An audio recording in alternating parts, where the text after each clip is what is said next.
We are continuing our discussion on the oppression of Black, Brown, Indigenous, and other women of color in the United States.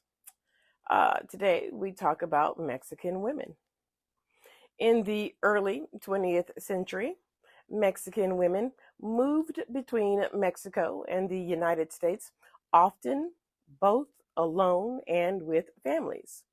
With the expansion of capitalism, including the rise of large-scale commercial agriculture, they were displaced from their ancestral lands and forced to leave their communities to find employment.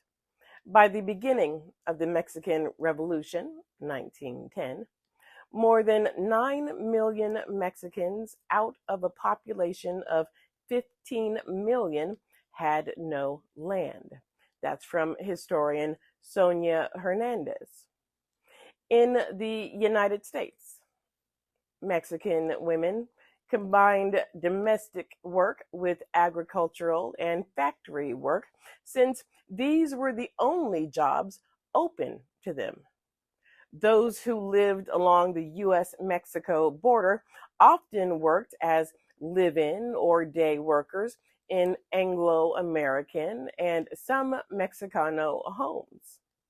For much of the 19th and early 20th centuries, domestic workers crossed the border daily.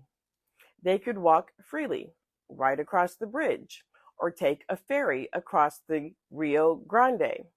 Some border cities like El Paso, Juarez, Nogales, and Laredo, Nuevo Laredo, were not separate communities.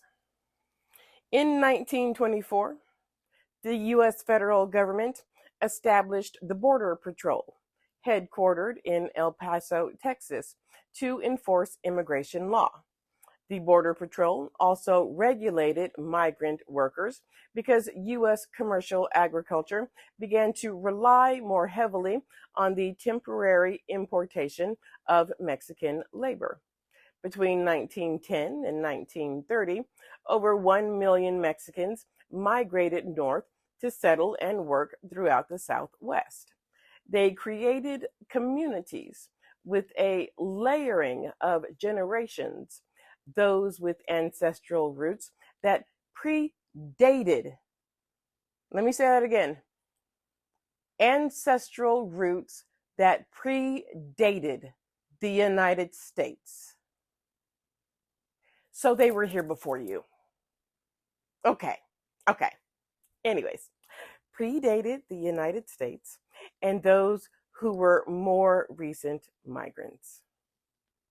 Head on over to History of Domestic Work and Worker Organizing for more information.